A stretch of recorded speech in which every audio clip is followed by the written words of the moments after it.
En el corazón ardiente de África, en 1960, un joven de 35 años hizo temblar al mundo con solo su voz. Su nombre era Patrice Lumumba, y su palabra era pólvora. En un continente saqueado por siglos, donde la piel negra había sido condenada al silencio, él habló, y el eco de su voz aún no se apaga. No pidió permiso, no buscó aliados, exigió dignidad, gritó independencia, declaró que el Congo no volvería a arrodillarse ante ningún imperio. En Bruselas, en Washington, en Londres, los hombres poderosos se miraron con inquietud. ¿Quién era este joven que se atrevía a desafiar el orden del mundo? No era un general, ni un millonario, ni un político domesticado. Era un hijo de campesinos que creía que la libertad no se mendiga, se conquista. Y esa idea, dicha con el fuego de su alma, encendió a todo un pueblo. Lumumba se convirtió en el rostro de una África que ya no temía. Y eso, para los que siempre habían mandado, fue inaceptable, porque lo que asusta a los imperios no son los ejércitos, sino los hombres que se atreven a decir la verdad. Y Patrice Lumumba lo hizo frente al mundo entero. En una sola generación, su voz rompió siglos de cadenas. Pero cuando un africano se levanta con la verdad en los labios, el poder se reorganiza para callarlo. Lo que vino después fue traición, conspiración y sangre, porque Lumumba no solo desafió a Bélgica, desafió a la estructura misma del colonialismo moderno. Y cuando los hombres que gobiernan desde las sombras sintieron que el control se les escapaba, entendieron que aquel joven no podía seguir vivo. Esta es la historia de un hombre que asustó al mundo entero sin disparar una sola bala. De un líder que no quiso un trono, sino la libertad de su pueblo. Una historia escrita con valor, con fuego, y con la sangre del que se atrevió a soñar con un África libre. Cuando Patrice Emery Lumumba nació, el Congo no le pertenecía a los congoleños, pertenecía a manos extranjeras, a compañías que arrancaban de su tierra oro, caucho y sangre. Era 1925, y en las minas los hombres morían con el cuerpo doblado y el alma rota. El Congo era un reino de sombras bajo la corona del rey Leopoldo, y después bajo el disfraz de la administración belga. Allí, la piel negra no valía ni una moneda de cobre, pero entre esas sombras, en una pequeña aldea, nació un niño que no aceptaría el destino que otros escribieron para él.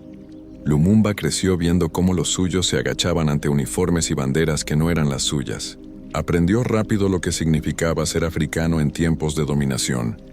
Obedecer, callar y agradecer la miseria. Pero él no podía callar. Tenía una lengua afilada, una mente inquieta y una fe inquebrantable en que su tierra no había nacido para servir. Trabajó en correos, leyó con hambre los libros prohibidos, descubrió en los discursos de independencia de Asia y América Latina un reflejo de su propio deseo. Y entonces, como si el destino lo empujara, comenzó a hablar. Primero en pequeños círculos, luego en plazas, y pronto su voz ya no podía ser ignorada. Decía, África no será libre mientras los africanos se arrodillen. Y cada palabra suya era una chispa. Los mineros lo escuchaban, los campesinos lo repetían, los jóvenes lo seguían. En un país donde la esperanza había sido arrancada, Lumumba la devolvió con sus manos desnudas. Su movimiento creció, y con él creció el miedo. Bruselas sabía que algo estaba cambiando. No era un movimiento armado, era algo más peligroso, una conciencia colectiva. En 1960, el viento de la independencia sopló por toda África. Ghana había sido el primero, y el Congo, con su riqueza inmensa, era el siguiente. Bélgica aceptó la independencia, pero no estaba dispuesta a soltar el control. Querían un Congo libre en papel, pero encadenado en la práctica. Lumumba lo sabía. Y cuando aquel 30 de junio subió al podio frente al rey Balduino, el mundo contuvo la respiración. El protocolo exigía gratitud hacia la antigua metrópoli, pero él rompió el guión. Su discurso no fue de sumisión, sino de fuego. Habló de los golpes, de las humillaciones, de los cuerpos azotados en los campos. Dijo que la independencia no había sido un regalo, sino una conquista. Los europeos se escandalizaron, los africanos, en cambio, lloraron. Por primera vez un líder no hablaba con miedo. Esa noche, Lumumba se convirtió en el símbolo de una nueva era, pero también firmó su sentencia. porque un hombre que dice la verdad ante los amos del mundo se convierte, en ese mismo instante, en su enemigo. El Congo ardía en esperanzas, pero también en traiciones. Detrás de las celebraciones, las potencias occidentales ya tejían su red. El país estaba dividido en tribus, en intereses, en regiones codiciadas por su riqueza mineral. El cobre, el uranio, el coltán, el oro, cada recurso era una maldición.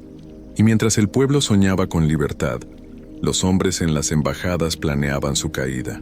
Washington lo veía como un peligro para su Guerra Fría. Bruselas no soportaba perder su mina más preciada, y la CIA, en silencio, empezó a mover sus piezas. Lumumba quería un Congo unido. Eso, para los intereses extranjeros, era inaceptable, porque una África unida significaba una África fuerte, y una África fuerte significaba el fin del saqueo. Entonces comenzaron las maniobras.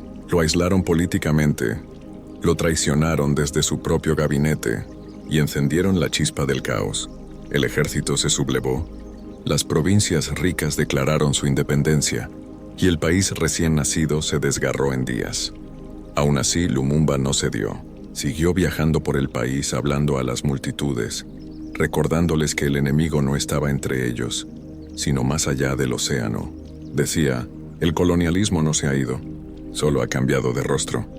Pero el mundo no quería escucharlo. Ni las Naciones Unidas ni sus aliados querían un Congo libre de verdad. Querían un Congo dócil, gobernado por hombres que obedecieran sin levantar la mirada. Cuando Lumumba buscó ayuda fuera, cuando tendió la mano a Moscú, los Estados Unidos sellaron su destino. Lo llamaron comunista, lo marcaron como amenaza global. En apenas meses, el hombre que había nacido para liberar terminó acorralado por todos. Enemigos dentro, enemigos fuera, y el silencio del mundo entero. Fue capturado, humillado y entregado a quienes más lo odiaban. Esa noche, en el corazón del África que él soñó libre, las balas callaron su voz. Pero el silencio que siguió no fue el de la derrota, fue el de una semilla enterrada. Porque Patrice Lumumba murió joven, pero su nombre se convirtió en un grito que cruzó fronteras. Los niños del Congo crecieron sabiendo que hubo una vez un hombre que habló por ellos, y en cada lucha africana posterior, en cada bandera levantada contra la opresión, su sombra estuvo presente. No fue un héroe perfecto, fue humano, se equivocó, confió en quienes no debía, desafió sin medir el precio, pero eso es lo que lo hizo temido, no su poder sino su humanidad. Porque cuando un pueblo ve a uno de los suyos levantarse y hablar sin miedo, aprende que el poder no está en los palacios, sino en la voz de la verdad. Y eso, hermanos, es lo que asustó al mundo entero, un africano sin miedo. Dicen que los muertos no hablan. Pero en África, los que mueren por la verdad nunca se callan. Patrice Lumumba cayó bajo el fuego de sus verdugos, pero su voz sigue cruzando el tiempo como un trueno que no se apaga. Los hombres que lo mataron pensaron que borraban un cuerpo, no entendieron que estaban creando un símbolo, porque hay muertes que no matan, las que se convierten en raíces, y Lumumba, con solo 35 años, echó raíces en la conciencia de todo un continente. Después de su muerte, el Congo se convirtió en una herida abierta. Katanga Kasai Stanleyville, nombres que resonaban con violencia y saqueo. Los mismos intereses que antes vestían de colonos ahora llevaban trajes y corbatas. Las compañías mineras seguían extrayendo riquezas, mientras el pueblo seguía cavando en la pobreza. Así nació la nueva forma del colonialismo, el neocolonialismo, esa serpiente que no muestra los colmillos, pero envenena igual. Los enemigos de Lumumba no desaparecieron, cambiaron de nombre. Los gobiernos títeres, las guerras fabricadas, las divisiones étnicas, todo sirvió a un solo propósito: mantener a África arrodillada ante el capital extranjero. Y cada vez que un líder africano se atrevía a soñar con independencia real, los fantasmas de Lumumba regresaban. Nkrumah en Ghana, Sankara en Burkina Faso, Cabral en Guinea, todos herederos de esa llama, todos perseguidos, traicionados, silenciados, porque el mensaje era claro: el precio de la verdad en África sigue siendo la muerte. Pero ¿por qué temen tanto a África? Porque África es la cuna de todo, es donde empezó la vida, donde la tierra respira historia. Y si un día esa tierra se une, si un día sus hijos entienden su fuerza colectiva, el equilibrio del mundo cambiaría. Patrice Lumumba comprendió eso antes que nadie. No hablaba solo de independencia política, hablaba de independencia mental. Decía, el día en que dejemos de pensar como colonizados, ese día seremos libres. Esa era su revolución verdadera, liberar la mente antes que la bandera. Y esa idea, más que su gobierno, más que su discurso, fue lo que asustó al mundo. Porque puedes matar a un hombre, pero no puedes matar una conciencia que ya despertó. Su muerte fue el intento desesperado de detener el tiempo, pero el tiempo siguió.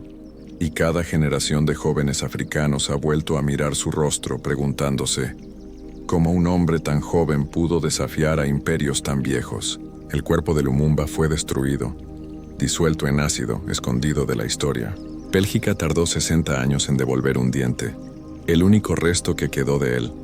Pero no entienden que no se puede devolver lo que nunca se fue, porque mientras haya injusticia en el Congo, mientras los niños trabajen en minas que no les pertenecen, mientras los recursos africanos sigan enriqueciendo a otros continentes, el espíritu de Lumumba seguirá vivo, ardiendo en silencio. Y hoy, cuando miramos las guerras que aún dividen al Congo, los intereses extranjeros disfrazados de ayuda, la pobreza que convive con la abundancia, entendemos que la historia no terminó, solo cambió de escenario. Los mismos poderes que lo destruyeron siguen actuando, solo que ahora lo hacen con discursos diplomáticos, con tratados comerciales, con promesas vacías. Pero la esencia es la misma. El saqueo continúa, el control sigue. Lumumba no fue un santo, fue un hombre. Y esa es su grandeza, porque el verdadero héroe no es aquel que nunca cae, sino el que se levanta sabiendo que lo matarán por hacerlo. Él sabía que su destino estaba marcado. Dijo, podrán matarme, pero no podrán matar la independencia del Congo. Y así fue. Lo mataron, pero el Congo siguió siendo libre. Y su nombre se volvió eterno. En cada calle que lleva su rostro, en cada estatua levantada en su honor, en cada canción que lo recuerda, late una misma pregunta. ¿Qué habría pasado si Lumumba hubiera vivido? Tal vez una África distinta, tal vez un continente unido, orgulloso, dueño de su destino. Pero el poder nunca permite que los soñadores lleguen tan lejos. Y sin embargo, su muerte no fue el final, fue el principio de un largo despertar. Hoy, cuando un joven africano mira a su alrededor y se pregunta por qué la miseria persiste en una tierra tan rica, la respuesta está en la historia de Lumumba. Él fue el primer aviso, el primer rugido de un continente cansado de obedecer. Su voz sigue ahí, entre los tambores y las calles, entre las minas y los desiertos, entre los gritos de los pueblos que aún luchan por existir. Y tal vez, algún día, cuando África se levante definitivamente, cuando los hombres y mujeres de este continente entiendan que el enemigo no está en sus diferencias sino en su división, Lumumba volverá, no con cuerpo ni con palabras, sino como idea, como fuego que no se apaga. Porque mientras haya injusticia, siempre habrá un Lumumba naciendo en alguna parte.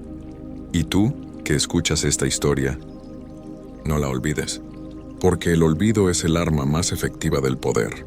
Los imperios mueren, pero las ideas solo duermen. Y las de Lumumba, hermano mío, siguen despiertas, mirando el mundo desde el corazón del África eterna.